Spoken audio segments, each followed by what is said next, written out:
All right. So with this topic, I would like to start off by saying, both Matt and myself are, I'd say, we're pretty avid Smash Brothers players. Seasoned with salt and pepper.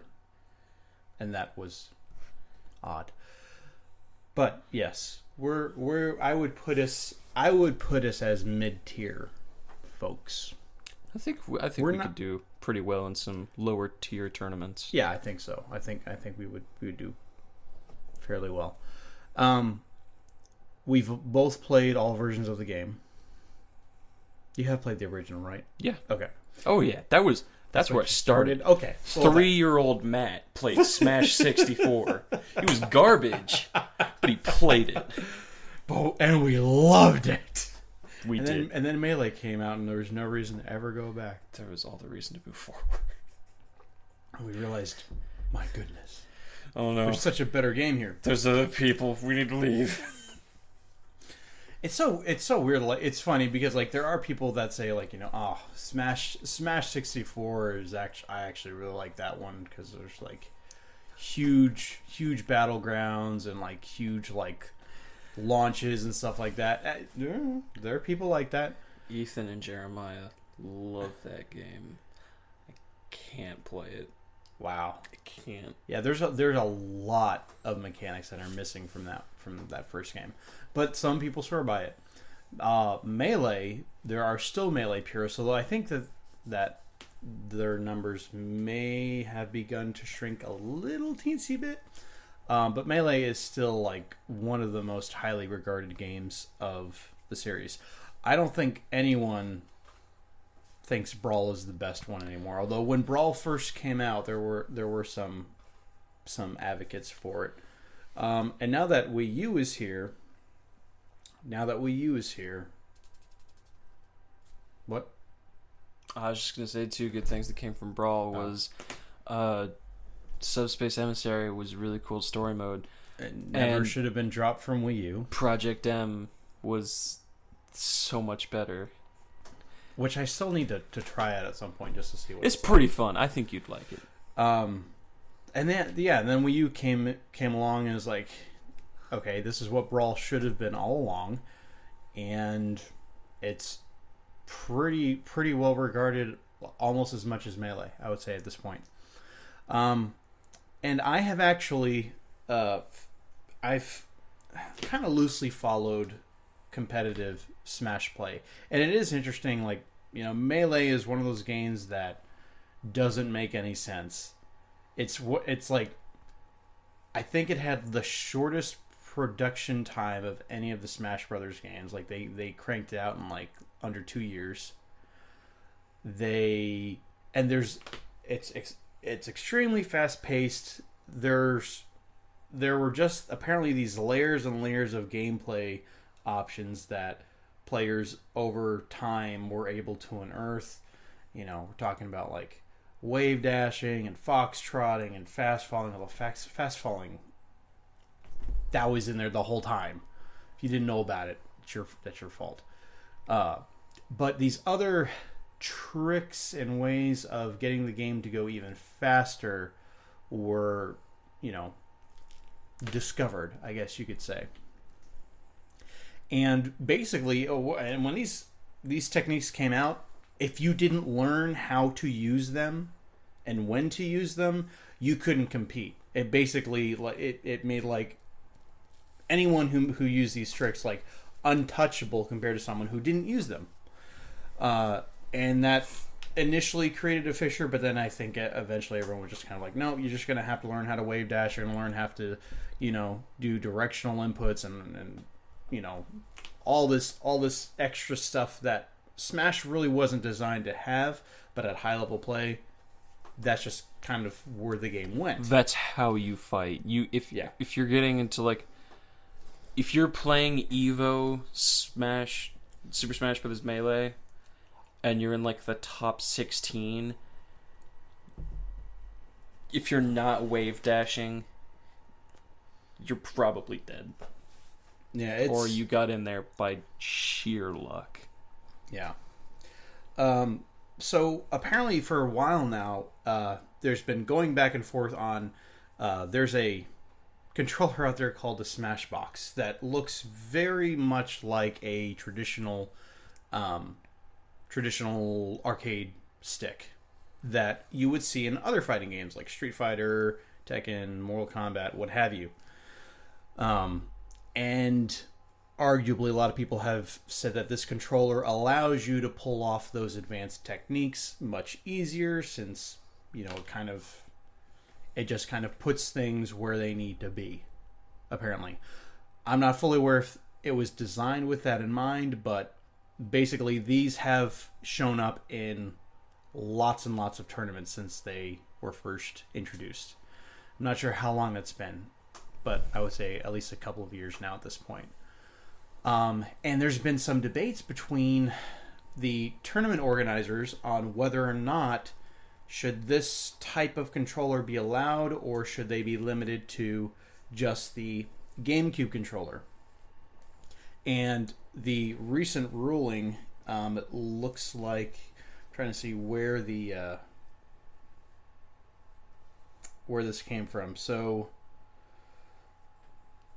yeah, apparently the tournament organizers are in agreement at this point. A majority have voted that just the traditional GameCube controller will be allowed for pro Melee tournaments. So before I gave my take, I wanted to hear yours first because I'm sure you have one. Yeah. Do you agree with it? I agree with it. The ruling? Yeah. I think the creator of Smash has put on record that everything that they've discovered with Melee and how to fight that the pros use, he never expected any of that to be like a thing. He wasn't, like making the game in mind with that. Right. And none of those high level tier fighting strategies were meant to be in there on purpose. But people found them, and then people started using them in tournaments, and then people started trying to figure it out on their own, and then people started releasing videos and tutorials on how to do it, and then before you know it, everyone who's in a Smash tournament can do almost all of it. There's clearly going to be a few people, if not, I'd say maybe 45% of people probably can't do it as well as the pros can, or people that have been doing it since the game came out. Mm-hmm. But I think that making a controller that specifically makes it to where like you can use these exploits easier, it's just kind of silly. Because with them, they've had to go through muscle memory, and like at this point, it's just secondhand nature to just be able to like do that as well as they can, and they actually had to work for it to get there. And I've played against people that I've played in a few Melee tournaments like that, and some of them didn't go very well because of things like that. But that's just because I don't know how to do any of that. Mm-hmm. And I don't care to put the time in to learn it because I have other games I want to play. Right. So, plus Smash 4, like you said, it's become even more popular than Melee. So, and I'm pretty good on Smash 4, so I'm okay with that. You don't miss the wave dashing or the foxtrotting. I actually tried wave dashing. I tried learning it, and I got fairly okay with Luigi. Yeah, because he's like the easiest to pull it off with. Well, and Luigi's one of my better characters, so it kind of worked. But if I'm going to play anyone in a tournament, I'm going to want to use like my top 4, which is usually, I guess in Melee it was Link, Pikachu,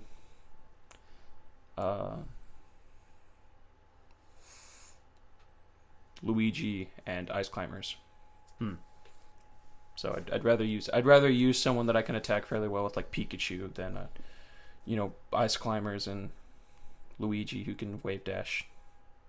Well, technically they can all wave dash, but some of them have a farther distance, with Luigi having the farthest. Right. Yeah. So and it's so weird because like I have no idea what determines. Like it's not a weight based thing. It's just how the physics of the game. Well, Luigi in Smash 4 has this weird momentum thing. Yeah. Where like if you're running and then you stop, he'll kind of like do a slide. Right. Which it's not wave dashing, and you can kind of attack, but not really. You have to wait. Yeah. Like if you wait till like the right moment where people think that you're not going to do anything, there's a certain point when you start to slow down where like if you hit something, it'll register it as a command. Because before you're basically just gliding. Yeah. You're not going to be able to do anything unless you jump or shield. Yeah. And that was the main thing about wave dashing was like it basically gave you momentum. Think about it as if you're not familiar with this technique, you're basically moving around the floor in a neutral standing position from which you can do anything with no lag. You can basically, if someone's standing right here, you're right here, you can move. You're right here. Kind of right shuffle here. over. You can move, grab them, move over here with them, and then throw them. Yes. And that's a thing. It sucks when that happens to you. But there is a certain level of skill that's required to do those certain techniques. Right. So that's mostly what, like, I'm going to be salty about it, but it's just skill that they have that they put the time in to learn that I don't care to do. Right. So sure, but I mean, if you've got some like plebe over here who's played Melee for like 2 years and you're just like, I'm tired of it, I'm gonna get $200 in the box, and it's like he can wave dash by like pressing a button. There's no skill in it. There's nothing. It like you can't use modded. Well, don't know if you can. You can't use like modded controls like that in FPS tournaments where you can shoot faster. Well, I mean, I kind of got the idea that like the Xbox One Elite controller like basically allowed you to like tune, like if you wanted to have like a really clicky press of your triggers, or if you had a, you know, more soft spongy ones, because like depending on if you're playing like a shooter or a driving game, you might want one or the other. And I think one of the things they're like, you know, hey, you can tune this so that you get like some like 200 millisecond faster firing speed.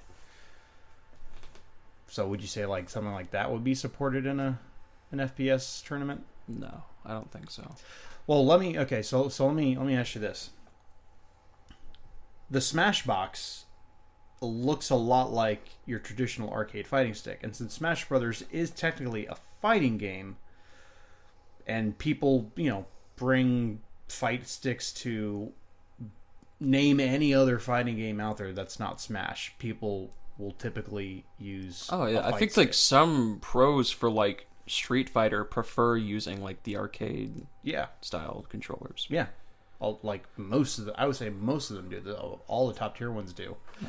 So wouldn't you say that the same thing would fit here? No. How come? Well, for one, games like Street Fighter, Killer Instinct, Mortal Kombat, they started out as arcade games, and the control scheme is, for people who have been playing it since it came out, that's been the easiest way for them. So to make it to where you can do that, sure. Yeah. And if you could also argue that it takes more skill to use that kind of controller than it would to use like an Xbox controller or a PlayStation 4 controller. I've heard from people that it honestly depends on what you're used to.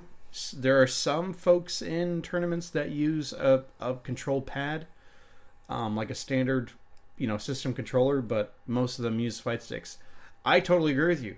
Like the definitive edition of those games is a fighting cabinet, is an arcade cabinet with those controls. Like that's what they were designed to do. The home ports are streamlined versions of those games.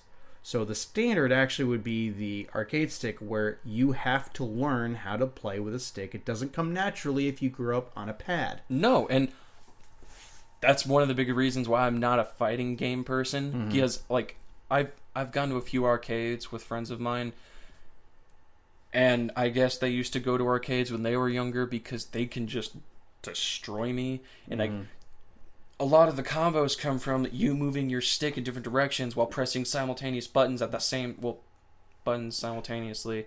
Yeah. And the combination just it doesn't work with my head like that. Like I have 6 buttons and a stick. I'm used to like, but it also just might be the layout. Because the layout, I'm used to this. Yeah. I'm not used to that. Right. Which is why picking up League is pretty difficult, and why a lot of people who, when they try and start out, they get really sad because there's never been a game where you click to move yourself, and you use your buttons to attack, and then you've got a bunch of items that you can use that, like, some of them have active abilities to, like, do this. It's just a weird scheme that you're not used to, and there's no,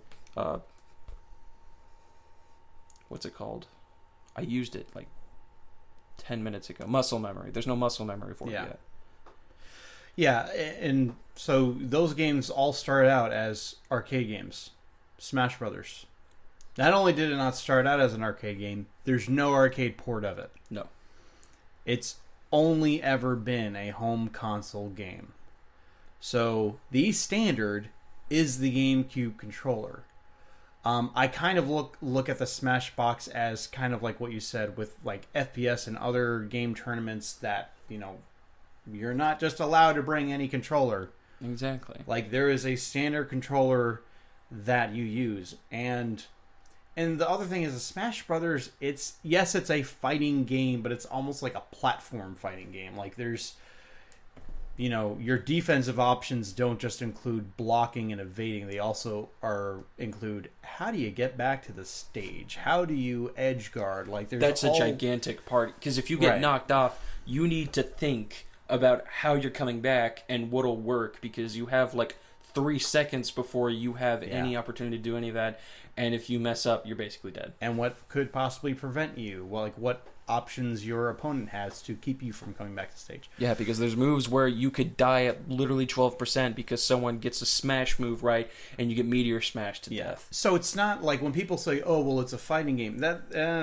doesn't really do it justice as to like what kind of fighting game it is. That's kind of like saying that any arena fighting game is the same as like Tekken because they're both 3D fighters. No, the strategies are totally different in those different types of games. So just because we haven't really like I like the term platform fighter because a lot of it is about running and jumping on platforms and you know, making jumps.